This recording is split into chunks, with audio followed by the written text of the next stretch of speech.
আসসালামু আলাইকুম। কি অবস্থা সবার? আশা করি সকলে অনেক ভালো আছেন। আলহামদুলিল্লাহ আমরাও অনেক ভালো আছি। আজকের দুপুরে আমি রান্না করব স্কোয়াশ দিয়ে চিংড়ি মাছ। আমি বাংলাদেশে থাকতে কখনো খাইনি। ডেনমার্কে আসার পরে আমি ১ম বার ট্রাই করেছিলাম স্কোয়াশ দিয়ে চিংড়ি। খাওয়ার পরে আমার কাছে এতটা ভালো লেগেছে, খেতে হুবহু লাউ চিংড়ির মতোই। তো আমি আপনাদেরকে কেটে দেখাচ্ছি আর এই সুযোগে আমি মাছগুলোও পরিষ্কার করে নিচ্ছি। দেখতে একেবারে শসার মতো, বাট খেতে অনেকটা লাউয়ের মতো লাগে।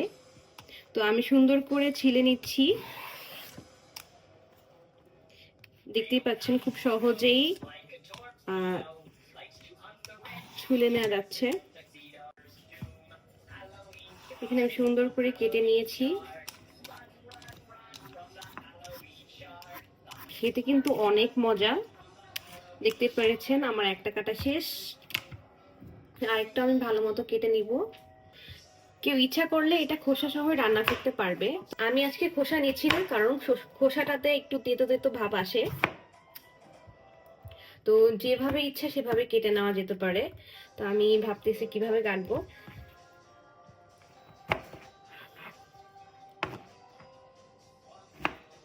আমি এরকম ছোট ছোট কিউব কিউব করে নিচ্ছি।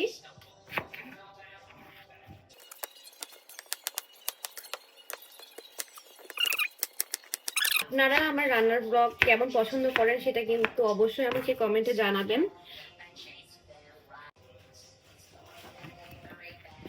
উঠিয়ে নিচ্ছি এটার ভিতরে এটা।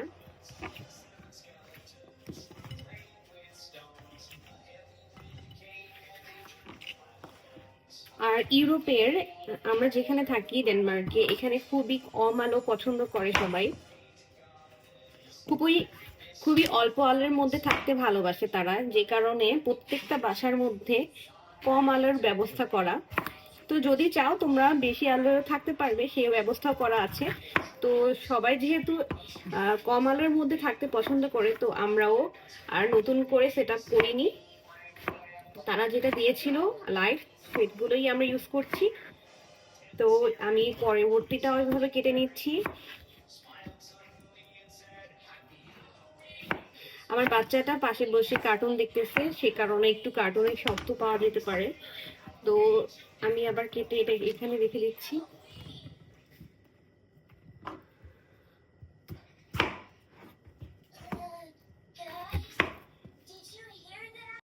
এখানে চিংড়ি আর স্কোয়াশ পরিষ্কার করে ধুয়ে রেখেছি। এখন আমি রান্না করব। চুলায় আমি একটা পাত্র বসিয়ে নিয়েছি। এখন দিয়ে দেব পরিমাণ মতো তেল।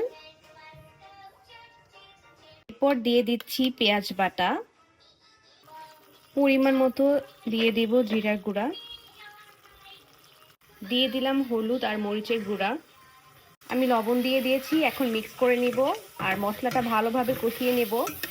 তো আমি এটা ভালো করে কষিয়ে নেব। মশলাটা যত ভালো করে কষানো হবে খেতেও তত ভালো লাগবে। মশলাটা ভালোভাবে কষিয়ে আমি দিয়ে দিলাম চিংড়ি মাছ। এখন মশলার সাথে চিংড়ি মাছগুলো সুন্দরভাবে কষিয়ে নেব। মশলার সাথে মাছটা কষানোর পরে আমরা দিয়ে দিব স্কোয়াশ। স্কোয়াশ দিয়ে ভালো করে নাড়াচাড়া করে আমরা পানি দিয়ে দিব। ভালোভাবে মাছের সাথে মশলা কষিয়ে নিয়ে আমি দিয়ে দিলাম স্কোয়াশ। আর মাছ উঠাতে হবে না, এভাবে স্কোয়াশ ঢেলে দিয়ে একেবারে মাছের সাথে মিশিয়ে নিলেই হবে। তারপরে 2-1 মিনিটের জন্য কষাতে হবে। আর এটা আমার কাছে ইজি মনে হয়, মাছ উঠানো একটা ঝামেলা মনে হয়। আর চিংড়ি মাছ, যেহেতু চিংড়ি মাছ তো সহজে ভাঙবে না, তাই আমি আর মাছটা উঠাইনি। এভাবেই সরাসরি স্কোয়াশ ঢেলে দিয়ে ভালো করে নেড়ে নিচ্ছি। এখন আমি একটু এটা কষাতে থাকবো। এখানে আমার প্রায় কষানো শেষ। খেতে কিন্তু ভীষণ মজার এই তরকারিটা, আর বানানো খুবই ইজি। খুবই সিম্পল একটা রেসিপি, বাট খেতে এত মজার।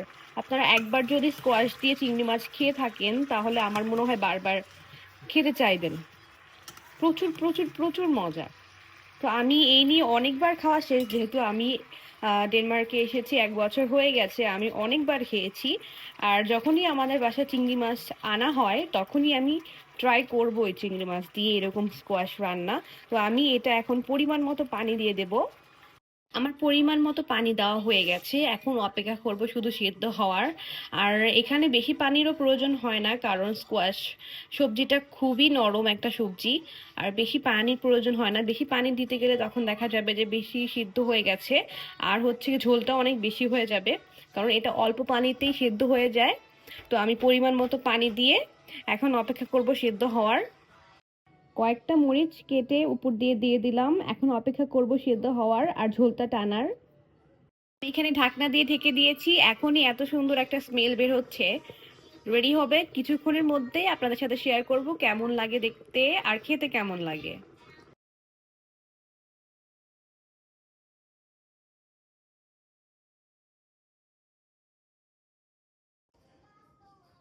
রান্না হয়ে গেল আমাদের খুবই মজাদার পছন্দের খাবার, স্কোয়াশ দিয়ে চিংড়ি মাছ।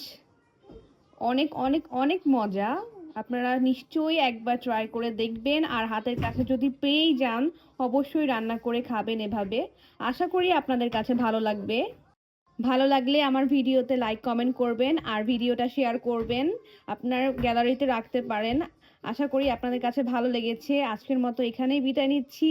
আল্লাহ হাফেজ।